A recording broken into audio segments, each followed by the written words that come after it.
नमस्कार दोस्तों। जैसा कि आप सभी को पता है कि Bharat skills dot GOV dot in portal पर सीटीएस कोर्सेज के अंतर्गत आईटीआई में संचालित किए जाने वाले जितने भी कोर्सेज हैं उन कोर्सेज के लिए बहुत सा स्टडी मटेरियल और क्वेश्चन बैंक इत्यादि उपलब्ध कराए गए हैं। तो आज के वीडियो में हम मैकेनिक डीजल ट्रेड के क्वेश्चन बैंक के अंतर्गत उपलब्ध कराई गई क्वेश्चन बैंक का सॉल्यूशन करेंगे। इसके पहले भी हमने इसी क्वेश्चन बैंक से डीजल मैकेनिक सेमेस्टर 2 के लिए जो क्वेश्चन बैंक है उसका सॉल्यूशन किया हुआ है। आज के वीडियो में हम स्टार्ट करेंगे मैकेनिक डीजल फर्स्ट सेमेस्टर की क्वेश्चन बैंक का सॉल्यूशन। तो आपको ये वीडियो बिल्कुल ध्यान से देखना है और जैसा कि आप देख सकते हैं कि यहाँ पर हमने मैकेनिक डीजल सेमेस्टर 1 के लिए क्वेश्चन बैंक ओपन कर लिया है। इसमें लगभग 300 क्वेश्चन है। तो हम 100 क्वेश्चंस करके आने वाले 3 वीडियोस में इस क्वेश्चन बैंक को सॉल्व करने की कोशिश करेंगे। जैसा कि मैंने आपको पिछले वीडियोस में भी बताया है, एक बार फिर से आपको याद दिला दूं कि इस क्वेश्चन बैंक में कुछ त्रुटियां हैं, यानी ट्रांसलेशन एरर्स हैं। कहीं कहीं पर इंग्लिश में ट्रांसलेशन सही है लेकिन हिंदी में ट्रांसलेशन गलत दिया गया है। कहीं कहीं पर इमेजेस की प्रॉब्लम भी है, यानी क्वेश्चन तो सही है लेकिन वहां पे गलत इमेज पुट की गई है। तो हम उनको इग्नोर करेंगे क्योंकि ये क्वेश्चन बैंक बहुत महत्वपूर्ण है आपके एग्जाम के लिए। और आपके एग्जाम जो होने वाले हैं फाइनल एग्जाम, उनमें बहुत सारे क्वेश्चन इस क्वेश्चन बैंक से पूछे जा सकते हैं। तो ये क्वेश्चन बैंक बहुत ही महत्वपूर्ण है। तो हम एक एक करके इन सारे क्वेश्चंस का सॉल्यूशन यहाँ पर करेंगे। आइए स्टार्ट करते हैं। पहला प्रश्न है, विच इज केमिकल हजार्ड, यानी जो ये 4 ऑप्शंस दिए गए हैं इनमें से कौन सा रासायनिक खतरा है, यानी रासायनिक खतरे से संबंधित है। तो अगर इन 4 ऑप्शंस को देखें तो ऑप्शंस हैं नॉइस, एक्सप्लोजिव, वाइब्रेशन और रेडिएशन।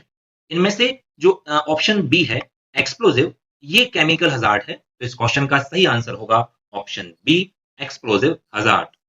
आइए नेक्स्ट क्वेश्चन देखते हैं। सेकंड क्वेश्चन है, which type of occupational health hazard involve toxic, यानी जो ये 4 ऑप्शंस में 4 व्यावसायिक खतरे दिए गए हैं, स्वास्थ्य संबंधी खतरे दिए गए हैं, इनमें से टॉक्सिक या विषाक्त किससे संबंधित है। टॉक्सिक या विषाक्त संबंधित होता है केमिकल हजार्ड से, यानी रासायनिक खतरे से। तो इस क्वेश्चन का सही आंसर होगा ऑप्शन बी, केमिकल हजार्ड। तीसरा क्वेश्चन है, which is the motive of occupational health and safety, यानी व्यवसायिक सुरक्षा और सावधानी का क्या उद्देश्य है। पहला ऑप्शन है डिक्रीज एम्प्लॉय मोरल, यानी मनोबल को घटाना, ये ऑक्यूपेशनल हेल्थ और सेफ्टी का उद्देश्य नहीं है। दूसरा है डिक्रीजिंग द क्वालिटी, क्वालिटी में कमी करना भी इसका उद्देश्य नहीं है। रिड्यूसिंग एब्सेंटिज्म, यानी जो कामगार हैं, जो मजदूर हैं, उनकी अनुपस्थिति को कम करना, ये जो है वो सही ऑप्शन है। क्योंकि अगर काम करने वाला सुरक्षित रहेगा तो वो कम से कम अनुपस्थित रहेगा। तो इसका सही ऑप्शन है ऑप्शन सी। डी ऑप्शन देख लेते हैं, मिनिमाइजिंग प्रोडक्टिविटी, यानी प्रोडक्टिविटी को कम करना भी इसका उद्देश्य नहीं है। तो अनडाउटली इस क्वेश्चन का सही आंसर है ऑप्शन सी, रिड्यूसिंग एब्सेंटिज्म। अगला प्रश्न है, what type of safety covers the bearing of safety shoes in workshop, यानी वर्कशॉप में सेफ्टी शूज को पहनना किस प्रकार की सेफ्टी से संबंधित है। अगर हम इन दिए हुए 4 ऑप्शंस को देखें तो ऑप्शंस हैं general safety, personal safety, machine safety और ऑक्यूपेशनल सेफ्टी। शूज पहनना आपकी खुद की सुरक्षा के लिए है, इसलिए शूज पहनना संबंधित होगा ऑप्शन बी, पर्सनल सेफ्टी से। इस क्वेश्चन का सही आंसर होगा ऑप्शन बी, पर्सनल सेफ्टी। अगला प्रश्न है, which is the occupational mechanical hazard, यानी इनमें से कौन सा व्यवसायिक यांत्रिक खतरा है। ऑप्शंस देख लेते हैं, sickness, current leakage, unguarded machinery और wrong layout of machinery. Machine पे अगर गार्ड्स ना हो तो आपको खतरा हो सकता है, दुर्घटना हो सकती है। तो जो ऑप्शन सी है अनगार्डेड मशीनरी, ये ऑक्यूपेशनल मैकेनिकल हजार्ड है। इस क्वेश्चन का सही आंसर होगा option C, unguarded machinery. Next question है, which is the biological hazard, इनमें से कौन सा एक जैविक खतरा है। तो ऑप्शंस को देखें तो ऑप्शंस हैं स्मोकिंग, सिकनेस, इन्फेक्शन और पुअर डिसिप्लिन। इनमें से जो ऑप्शन सी है इन्फेक्शन, वो एक जैविक खतरा यानी बायोलॉजिकल हजार्ड है। तो इस क्वेश्चन का सही आंसर होगा ऑप्शन सी, इन्फेक्शन। अगला प्रश्न है, which fire extinguisher used for flammable liquid fires, ज्वलनशील तरल आग के लिए किस प्रकार के अग्निशामक का प्रयोग किया जाता है। तो जैसा कि हम सभी जानते हैं कि जो लिक्विड फायर्स हैं यानी तरल आग हैं, वो श्रेणी बी में आती हैं, कैटेगरी बी में आती हैं। और कैटेगरी बी में मुख्यतः प्रयोग किया जाता है फोम टाइप फायर एक्सटिंग्विशर का। लेकिन ऑप्शंस को अगर आप ध्यान से देखें तो इन ऑप्शंस में फोम टाइप फायर एक्सटिंग्विशर उपलब्ध नहीं है। तो इन चारों ऑप्शन में से सबसे सही ऑप्शन कौन सा है, वो है ड्राई पाउडर फायर एक्सटिंग्विशर, क्योंकि अगर आपके पास फोम टाइप फायर एक्सटिंग्विशर नहीं है तो आप ड्राई पाउडर एक्सटिंग्विशर का प्रयोग भी लिक्विड फायर्स पर कर सकते हैं। तो इस क्वेश्चन का सही आंसर होगा option B, dry powder extinguisher. अगला प्रश्न है, which type of personal protection recommended to handle loads with rough surfaces and pointed projections. यानी अगर आपको किसी ऐसी सतह को स्पर्श करके कार्य करना है जिसकी सतह बहुत रफ है और जिसपे पॉइंटेड प्रोजेक्शन यानी धार है, तो आप किस प्रकार के ग्लव्स का प्रयोग करेंगे। ऑप्शंस में अगर देखें तो पहला है paper gloves, rubber gloves, leather gloves और पॉलीथीन ग्लव्स। अगर ऑप्शन सी को छोड़ के बाकी ऑप्शंस को देखें तो ये सारे ऐसे ग्लव्स हैं जो धार से कट सकते हैं, इसलिए ऐसी जगहों पर प्रयोग किया जाता है लेदर ग्लव्स का। इसलिए इस क्वेश्चन का सही आंसर होगा ऑप्शन सी, लेदर ग्लव्स। अगला प्रश्न है, which is toxic in the automobile workshop. चार ऑप्शंस दिए गए हैं और हमें बताना है कि इनमें से कौन सा ऑटोमोबाइल वर्कशॉप में विषैला होता है। तो ऑप्शंस देख लेते हैं। पहला है old bearings, paper wrappers, used lubricant और old washer bolt and nuts. इन चार ऑप्शंस को ध्यान से देखें तो इनमें जो ऑप्शन सी है यूज्ड लुब्रिकेंट, ये जो है विषैले नेचर का होता है। इस क्वेश्चन का सही आंसर होगा ऑप्शन सी, यूज्ड लुब्रिकेंट। अगला प्रश्न है, more harmful in place of harmful. यहां कुछ इंग्लिश में गड़बड़ लग रही है, हिंदी देख लेते हैं। हिंदी में है जो मानव स्वास्थ्य के लिए हानिकारक है। यानी यहाँ पे क्वेश्चन होना चाहिए which is more harmful for human health, यानी मानव स्वास्थ्य के लिए अधिक हानिकारक क्या है। अगर आप इन चार ऑप्शंस को ध्यान से देखें तो इन चार ऑप्शंस में से जो ऑप्शन डी है यानी कार्बन मोनोऑक्साइड, ये हमारे स्वास्थ्य के लिए सबसे अधिक हानिकारक है। तो इस क्वेश्चन का सही आंसर होगा option D, carbon monoxide. Next question देख लेते हैं। नेक्स्ट क्वेश्चन भी सेम है, which gas is more harmful to human health, यानी इनमें से कौन सी गैस हमारे शरीर के लिए हानिकारक है। अगेन अगर हम इन ऑप्शंस को देखें तो nitrogen, water vapour, carbon dioxide और कार्बन मोनोऑक्साइड। इनमें से जो हानिकारक या सर्वाधिक हानिकारक गैस है वो है कार्बन मोनोऑक्साइड। इस क्वेश्चन का सही आंसर होगा ऑप्शन डी, कार्बन मोनोऑक्साइड। अगला प्रश्न है, what is the effect of airborne dust in workshop, यानी कार्यशाला में वायु जनित धूल का क्या प्रभाव होता है। यानी वातावरण में, वायु में अगर धूल है तो इसका क्या प्रभाव पड़ेगा। तो अगर वातावरण में धूल होती है तो हमारे गले में इंफेक्शन हो सकता है। तो इस क्वेश्चन का सही आंसर होगा ऑप्शन सी, थ्रोट इंफेक्शन। अगला प्रश्न है, which device is used to remove toxic waste, यानी विषैले अपशिष्ट को हटाने के लिए किस उपकरण का प्रयोग किया जाता है। इस प्रश्न में जो ये डायग्राम दिया हुआ है इसका यहाँ पर कोई आवश्यकता नहीं है, ये इससे रिलेवेंट नहीं है, गलती से जो है इसमें प्रिंट हो गया है तो इस पर हमें ध्यान नहीं देना है। हमारा क्वेश्चन है कि अगर विषैले अपशिष्ट को हटाना है तो हम किसका प्रयोग यहाँ पर जो है वर्कशॉप में करेंगे। तो हम अपशिष्ट को, विषैले अपशिष्ट को हटाने के लिए प्रयोग करते हैं वैक्यूम क्लीनर का। तो इस क्वेश्चन का सही आंसर होगा ऑप्शन डी, वैक्यूम क्लीनर। आप इस डायग्राम को याद रखें क्योंकि ये डायग्राम आपको नेक्स्ट क्वेश्चन में हेल्प करेगा। चलिए नेक्स्ट क्वेश्चन देख लेते हैं। नेक्स्ट क्वेश्चन है, what is the name of safety device, यानी सुरक्षा उपकरण का नाम क्या है। यहां पर बात की जा रही है इस सुरक्षा उपकरण की जो प्रश्न क्रमांक 13 में आपको दिखाया गया था, लेकिन गलती से ये प्रश्न 14 में पूछ लिया गया है। तो बताना इस उपकरण का नाम क्या है। तो आप देख सकते हैं जो प्रश्न क्रमांक 13 में जो उपकरण दिखाया गया था वो है गॉगल, यानी चश्मा। तो इस क्वेश्चन का सही आंसर होगा ऑप्शन ए, गॉगल या चश्मा। अगला प्रश्न है, which distance is known as wheel base of the vehicle, यानी वाहन का व्हील बेस क्या होता है। हम सभी जानते हैं कि अगले और पिछले जो व्हील्स हैं उनके सेंटर टू सेंटर जो डिस्टेंस होती है उसे हम बोलते हैं व्हील बेस। तो अगर इन सारे ऑप्शंस को पढ़ें तो ऑप्शन सी जो है वो बताता है centre to centre distance between front and rear wheels, यानी अगले और पिछले पहियों के सेंटर से सेंटर की दूरी, यही होती है व्हील बेस। इस क्वेश्चन का सही आंसर होगा ऑप्शन सी। अगला प्रश्न है, which part of body is bleeding profusely is considered serious and need professional attention, यानी कि शरीर के किस अंग से अगर खून बह रहा है तो ये गंभीर खतरा माना जाएगा। अगर हम ऑप्शंस को देखें तो ऑप्शन है leg of human body, knee of human body, wrist of human body और थाई ऑफ ह्यूमन बॉडी। इनमें से अगर हमारी जो रिस्ट है, कलाई है, उससे अगर खून बह रहा है तो वो उसे गंभीर खतरा माना जाएगा। तो इस क्वेश्चन का सही आंसर होगा option C, wrist of human body. अगला प्रश्न है, व्हाट इज फर्स्ट एड, यानी प्राथमिक चिकित्सा क्या है। हम सभी जानते हैं प्राथमिक चिकित्सा वह चिकित्सा है जो मुख्य चिकित्सा से पहले ली जाती है और जो कि आपको जीवन का बचाने का कार्य करती है। तो ऑप्शंस देख लेते हैं। It is a emergency medical treatment.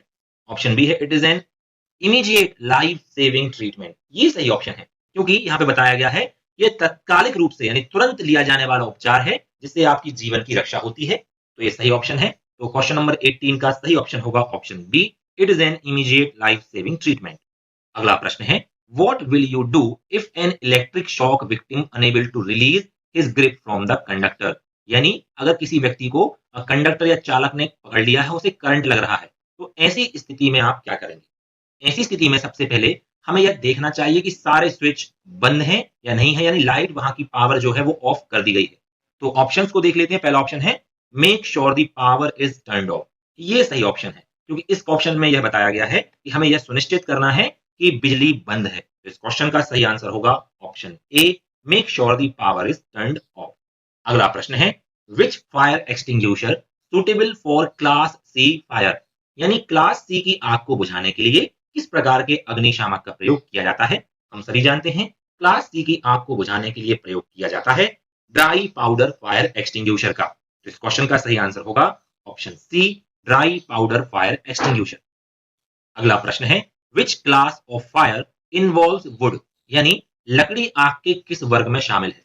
हम सभी जानते हैं लकड़ी, कोयला, कागज इत्यादि ठोस पदार्थों की जो आग है वो शामिल की जाती है क्लास ए फायर में। तो इस क्वेश्चन का सही आंसर होगा option A, class A fire. अगला प्रश्न देख लेते हैं। अगला प्रश्न है, how the waste oil is disposed. यानी जो ऑटोमोबाइल वर्कशॉप में खराब इंजन ऑयल बचता है उसे कैसे डिस्पोज किया जाता है? तो हम सभी जानते हैं कि इंजन ऑयल को डिस्पोज करने के लिए वर्कशॉप में एक अलग से कंटेनर होता है। उस कंटेनर में जो ऑयल इकट्ठा किया जाता है वो रजिस्टर्ड वेंडर्स को सौंप दिया जाता है। तो अगर ऑप्शंस को ध्यान से पढ़ें तो सही ऑप्शन होगा option D, collect waste oil container and dispose to registered vendors. तो इस क्वेश्चन का सही आंसर है ऑप्शन डी।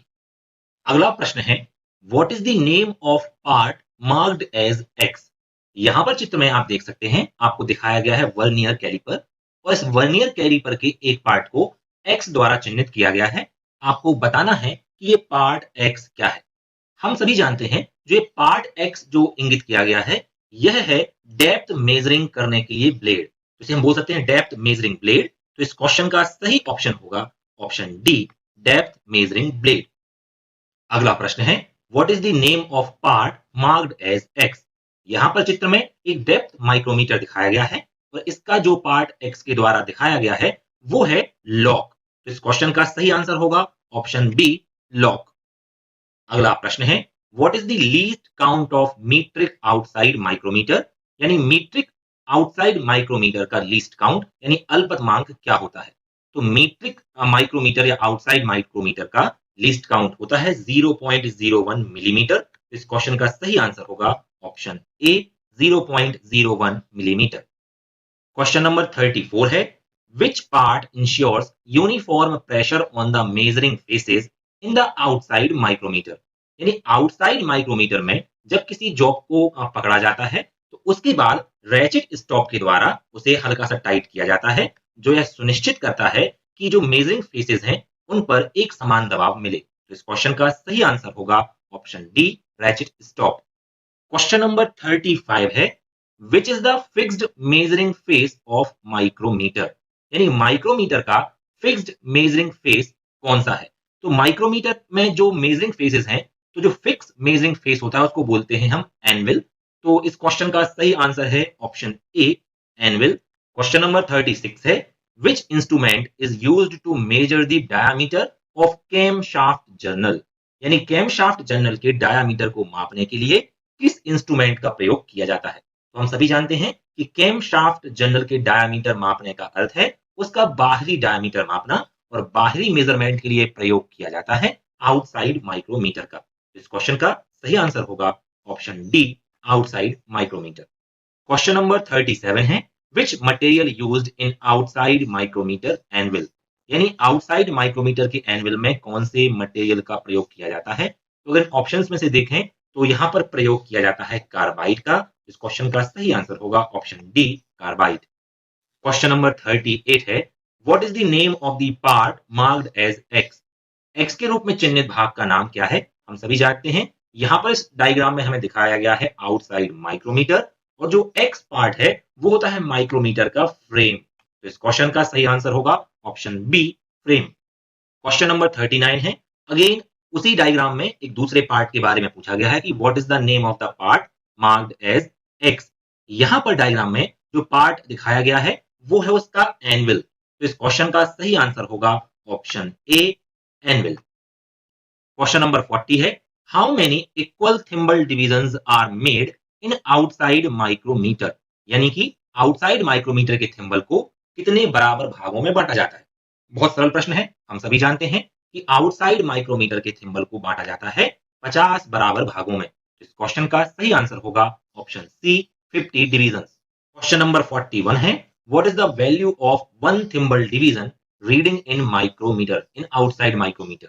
यानी कि आउटसाइड माइक्रोमीटर में जो थिम्बल डिवीजन है उसके एक डिवीजन की वैल्यू क्या होती है? तो हम सभी जानते हैं कि थिम्बल डिवीजन को बांटा जाता है 50 भागों में, और एक भाग की वैल्यू होती है 0.01 मिलीमीटर, जो कि इसका लीस्ट काउंट भी होता है। तो इस क्वेश्चन का सही आंसर होगा option B, 0.01 millimetre. Question number 42 है। What is the name of measuring instrument? चित्र में दिखाए गए मेजरिंग इंस्ट्रूमेंट का क्या नाम है? हम सभी जानते हैं कि ये जो चित्र में मेजरिंग इंस्ट्रूमेंट दिखाया गया है इसका नाम होता है बोर डायल गेज या डायल बोर गेज। तो इस क्वेश्चन का सही आंसर होगा option B, bore dial gauge.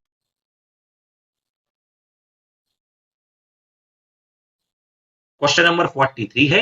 What is the name of part marked as X? यानी डायग्राम में एक्स के रूप में कौन सा भाग दिखाया गया है? तो इसका डायग्राम भी हम देख लेते हैं। यहाँ पर जो डायग्राम है वो है डायल बोर गेज का डायग्राम, और यहाँ पर जो पार्ट एक्स के द्वारा यहाँ पे चिन्हित किया गया है वो होता है इसका सेंटरिंग शू। तो इस क्वेश्चन का सही आंसर होगा option C, centering shoe. Question number 44 है।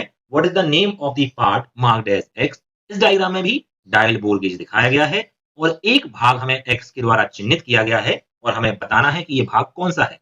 जो भाग एक्स के द्वारा यहाँ चिन्हित किया गया है ये होता है प्लंजर। तो इस क्वेश्चन का सही आंसर होगा option B, plunger. Question number 45 है। What is the name of part marked as X? यहाँ पर भी डायल बोर गेज का डायग्राम हमें दिखाया गया है, और फिर से एक्स के द्वारा एक पार्ट को इंगित किया गया है, और हमें बताना है कि वो पार्ट कौन सा है। ये पार्ट जो है डायल बोर गेज का कहलाता है स्टेम। तो इस पार्ट का नाम होगा स्टेम, यानी ऑप्शन ए। अगला प्रश्न है। Which part एक्चुएट्स the movement of dial for reading measurement of dial bore gauge? यानी कि डायल बोर गेज की रीडिंग लेने के लिए डायल का मूवमेंट किस पार्ट के द्वारा होता है? तो डायल का मूवमेंट होता है प्लंजर के द्वारा। तो इस क्वेश्चन का सही आंसर होगा ऑप्शन बी, प्लंजर। अगला प्रश्न है। Which instrument used to read the telescopic gauge measurement? यानी जब टेलीस्कोपिक गेज से मेजरमेंट किया जाता है तो उसके साथ एक और इंस्ट्रूमेंट का प्रयोग किया जाता है जो टेलीस्कोपिक गेज की रीडिंग लेता है, और वो इंस्ट्रूमेंट होता है आउटसाइड माइक्रोमीटर। इस क्वेश्चन का सही आंसर होगा आउटसाइड माइक्रोमीटर। अगला प्रश्न है। What is the name of part marked as X? चित्र में दिखाया गया है यहाँ पर डायल गेज, और जो एक्स पार्ट है वो कहलाता है प्लंजर। इस क्वेश्चन का सही आंसर होगा option C, plunger. Question number 49 है। Name the part marked as X? यहाँ पर भी हमें बोर गेज दिखाया गया है, और एक पार्ट एक्स हमसे पूछा गया है, इसका नाम क्या है? यहाँ पर जो पार्ट एक्स है उसे हम बोलते हैं क्लैंप। तो इस क्वेश्चन का सही आंसर होना चाहिए क्लैंप। आइए ऑप्शंस को भी देख लेते हैं, कौन से ऑप्शंस हैं। इसके ऑप्शंस हैं एनविल, क्लैंप, प्लंजर और स्टेम। तो इस क्वेश्चन का सही आंसर होगा ऑप्शन बी, क्लैंप।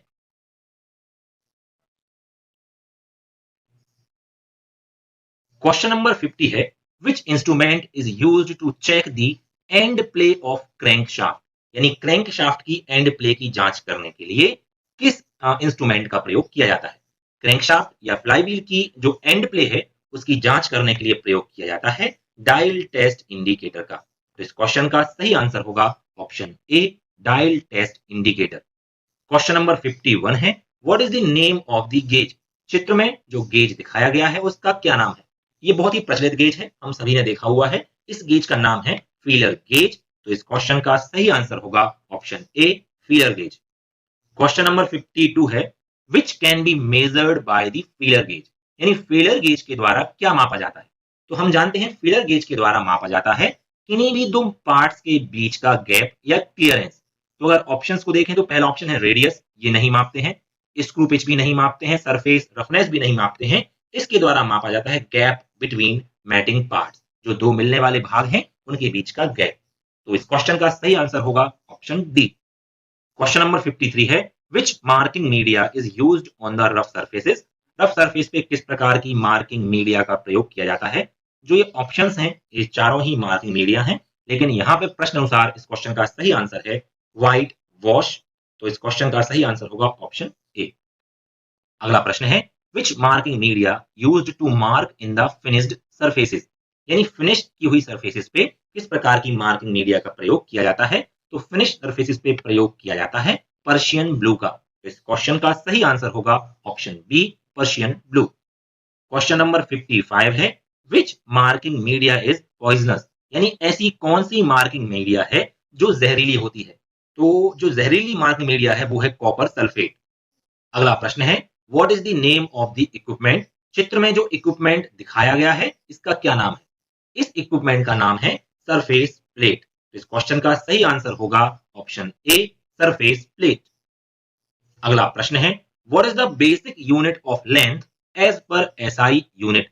यानी एसआई सिस्टम के अनुसार लंबाई की मूल इकाई क्या है। तो एसआई सिस्टम में लंबाई की मूल इकाई होती है मीटर। इस क्वेश्चन का सही आंसर होगा option C, metre. Question number 58 है, what is the least count of engineer steel rule.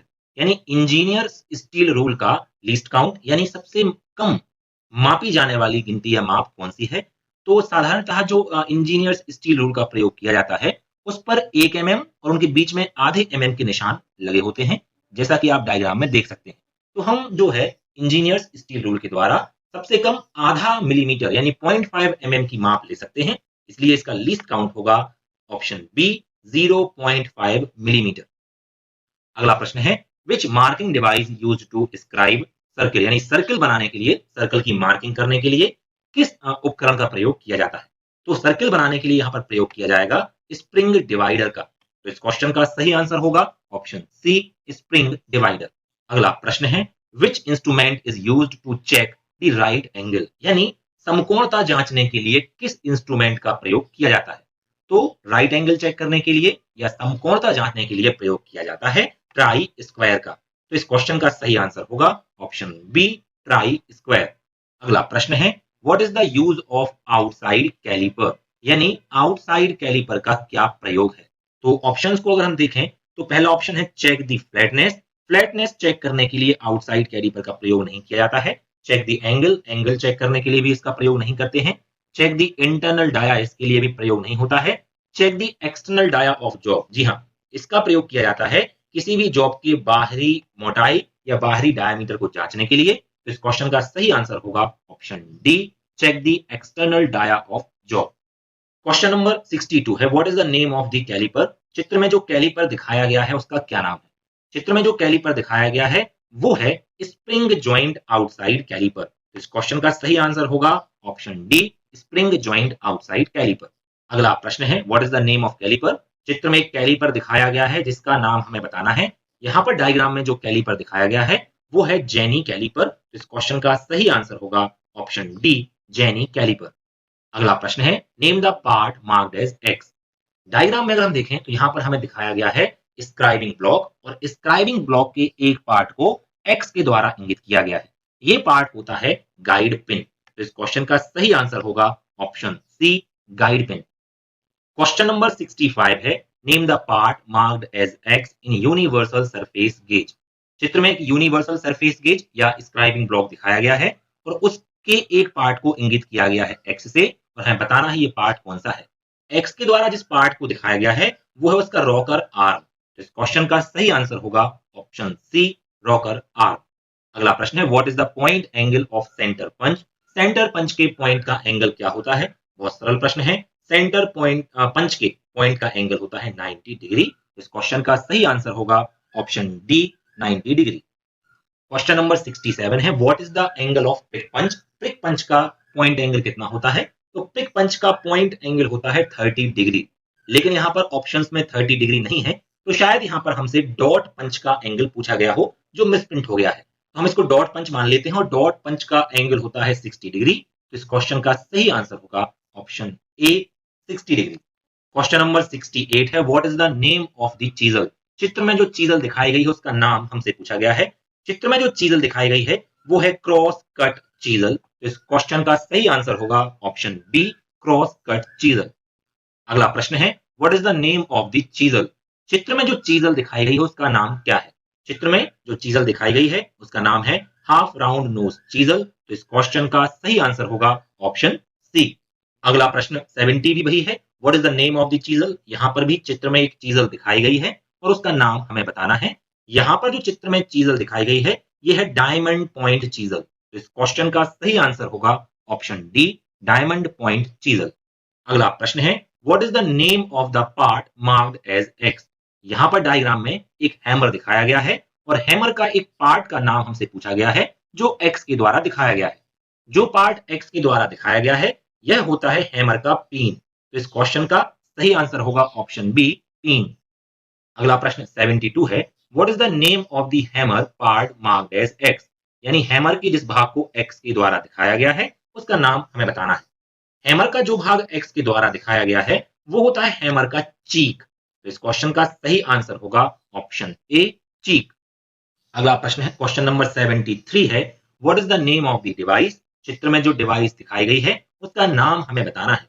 चित्र में जो डिवाइस दिखाई गई है वो है बेंच वाइस। इस क्वेश्चन का सही आंसर होगा ऑप्शन डी बेंच वाइस। अगला प्रश्न है what is the name of the vice. चित्र में जो वाइस दिखाई गई है इसका क्या नाम है। यहाँ पर डायग्राम में जो वाइस दिखाई गई है यह है पाइप वाइस। इस क्वेश्चन का सही आंसर होगा ऑप्शन ए पाइप वाइस। अगला प्रश्न है what is the name of the plier. Diagram में जो प्लायर दिखाया गया है इसका नाम बताना है। डायग्राम में जो प्लायर है यह है एंड कटिंग प्लायर। तो इस क्वेश्चन का सही आंसर होगा option B end cutting plier. Question number 76 है what is the name of the tool. चित्र में जो टूल दिखाया गया है इसको हम बोलते हैं पुलर या बेयरिंग पुलर। तो इस क्वेश्चन का सही आंसर होगा ऑप्शन बी पुलर। अगला प्रश्न है what is the working media of pneumatic tools. यानी न्यूमेटिक टूल्स का वर्किंग मीडिया कौन होता है। तो न्यूमेटिक टूल्स में प्रयोग किया जाता है वर्किंग मीडिया के रूप में हवा यानी एयर का। तो इस क्वेश्चन का सही आंसर होगा option B air. Question number 78 है what is the name of the screw driver. चित्र में जो स्क्रू ड्राइवर दिखाया गया है इसका क्या नाम है। यहां पर डायग्राम में जो स्क्रू ड्राइवर दिखाया गया है ये है रैचेट टाइप स्क्रू ड्राइवर। चलिए इसके ऑप्शंस भी हम देख लेते हैं। ऑप्शंस भी देखें तो सेकंड ऑप्शन जो है वो दिखा रहा है रैचेट स्क्रू ड्राइवर। इसलिए इस क्वेश्चन का सही आंसर होगा option B ratchet screw driver. Question number 79 है what is the material used to make Allen keys. यानी एलन की बनाने के लिए किस प्रकार के मटेरियल का उपयोग किया जाता है।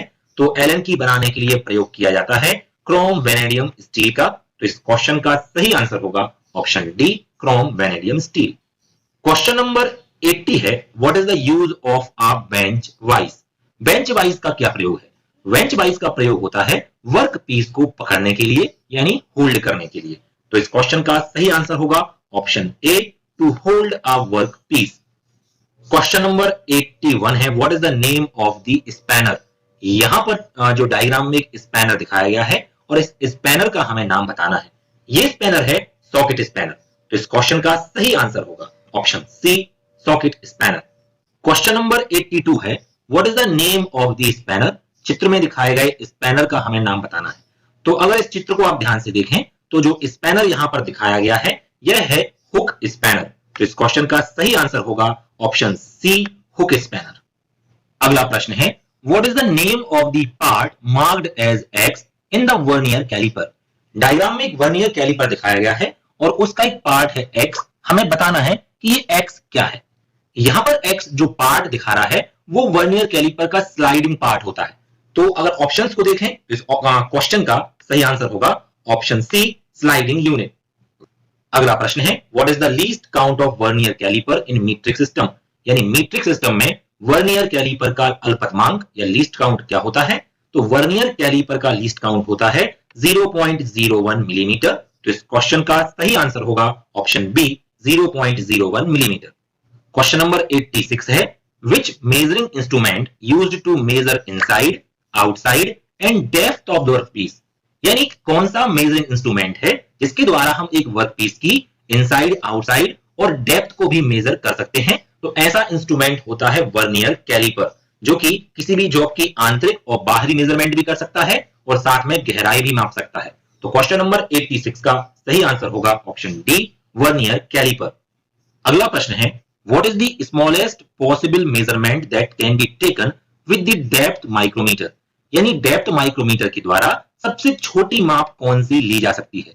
यानी यहां पर हमसे पूछा गया है डेप्थ माइक्रोमीटर का लीस्ट काउंट। डेप्थ माइक्रोमीटर का लीस्ट काउंट होता है 0.01 मिलीमीटर। तो इस क्वेश्चन का सही आंसर होगा option A, 0.01 millimetre. Question number 92 है, what is the measuring instrument used to measure diameter of a piston pin. Piston pin का डायमीटर मापने के लिए हम प्रयोग करेंगे आउटसाइड माइक्रोमीटर का। तो इस क्वेश्चन का सही आंसर होगा option C, outside micrometer. Question number 95 है, which instrument not used to check inside size of slots. यानी ऐसा कौन सा इंस्ट्रूमेंट है जो स्लॉट की आंतरिक सतहों की माप के लिए प्रयोग नहीं किया जाएगा। तो हम अगर ऑप्शंस को देखें तो ऑप्शन बी है आउटसाइड माइक्रोमीटर, जो कि आंतरिक मेजरमेंट के लिए प्रयोग नहीं किया जाता है, आउटसाइड मेजरमेंट के लिए प्रयोग किया जाता है। तो इस क्वेश्चन का सही आंसर होगा ऑप्शन बी, आउटसाइड माइक्रोमीटर। इसके अलावा जितने भी ऑप्शंस हैं जैसे कि वर्नियर कैलिपर, इनसाइड माइक्रोमीटर और टेलीस्कोपिक गेज, इन सभी का प्रयोग आंतरिक मेजरमेंट के लिए किया जाता है। अगला प्रश्न है, what is to be checked with vacuum gauge. यानी वैक्यूम गेज के द्वारा क्या जांच की जाती है। इंजन में वैक्यूम गेज के द्वारा जो इंजन सिलेंडर के अंदर का लीकेज या इनलेट मैनिफोल्ड के अंदर का लीकेज का चेकिंग की जाती है। तो इस क्वेश्चन का सही आंसर होगा ऑप्शंस के हिसाब से option C, leak in inlet manifold system. Question number 97 है, what is the purpose of chisel. Chisel का क्या उद्देश्य है। तो चीजल के द्वारा की जाती है जॉब की चिपिंग। तो इस क्वेश्चन का सही आंसर होगा option D, chipping. Question number 98 है, which chisel is used to remove metal from large flat surface। यानी बड़ी समतल सतह से धातु को काटने के लिए किस प्रकार की चीजल का प्रयोग किया जाएगा। तो इस प्रकार के कार्य के लिए प्रयोग की जाती है फ्लैट चीजल। तो इस क्वेश्चन का सही आंसर होगा ऑप्शन ए, फ्लैट। क्वेश्चन नंबर 99 है, which type of chisel used for squaring material at the corners। यानी समकोण सतहों पर चिपिंग के लिए किस प्रकार की चीजल का प्रयोग किया जाता है। तो यहां पर प्रयोग किया जाता है डायमंड पॉइंट चीजल का। तो इस क्वेश्चन का सही आंसर होगा option D, diamond point chisel. और क्वेश्चन नंबर 100 है, what is the purpose of eye hole in an hammer. किसी हैमर में आई होल का उद्देश्य क्या होता है। तो आई होल में फिक्स किया जाता है उसके हैंडल को। तो इस क्वेश्चन का सही आंसर होगा option B, fix the handle. अभी हमने इस क्वेश्चन बैंक से 100 क्वेश्चंस तक की स्टडी कर ली है। नेक्स्ट वीडियो में हम 101 से लेके 200 जो क्वेश्चन है, 200 क्वेश्चन है, वहां तक की स्टडी करेंगे। यह वीडियो आपको पसंद आया हो तो इसे लाइक जरूर कर देना और अपने सभी दोस्तों में शेयर भी करना। तो मिलते हैं नेक्स्ट वीडियो में।